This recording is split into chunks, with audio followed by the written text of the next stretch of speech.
রংপুরে আর্জেন্টিনার ৩০০ হাত পতাকা নিয়ে ভক্তদের মিছিলে বাঁধ ভাঙা উচ্ছ্বাস। ব্রাজিলকে রুখে দেওয়ার ঘোষণা। শুক্রবার বিকেলে রংপুরের পীরগঞ্জে উপজেলা আর্জেন্টিনা সমর্থক গোষ্ঠীর উদ্যোগে মিছিলটি শুরু হয় সরকারি উচ্চ বিদ্যালয় থেকে। এ সময় ৩০০ হাত পতাকাটি ধরে শত শত সমর্থক মিছিলে অংশ নেন। গায়ে জার্সি, সম্মুখভাগে জার্সি গায়ে শতাধিক মোটরসাইকেল, শিশু থেকে শুরু করে নানা বয়সী ভক্তরা অংশ নেন এতে। মিছিলটি উপজেলার বিভিন্ন সড়ক প্রদক্ষিণ শেষে আবারও সরকারি উচ্চ বিদ্যালয়ে গিয়ে শেষ হয়। এ সময় আনন্দে মাতোয়ারা হন মিছিলকারীরা। বলেন, আর্জেন্টিনা এবারও বিশ্বকাপ জিতবে, ব্রাজিলকে রুখেও দিতে চান তারা।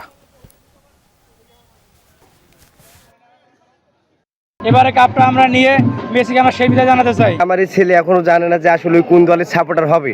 আর কি ছোট থেকে যখন একটা জিনিস দেখবে, আসলে বড় হয়ে দেখবে যে আমি বাবার ঘাড়ে বা বসে গেছিলাম এক মাঠে, এই হিসাবে যেন আমার দলকে সে আমার ছেলে যেন সাপোর্ট করে, যে আসলে আমি বাবার দলকেই সাপোর্ট করি। কটু কথা দিয়ে অনেকভাবে আর্জেন্টিনাকে দমায় রাখার চেষ্টা করতেছে, কিন্তু তাদেরকে আমি আবারও মনে করে দিতে চাই যে লাস্ট বিশ্বকাপের ডিফেন্ডিং চ্যাম্পিয়ন কিন্তু আমরা।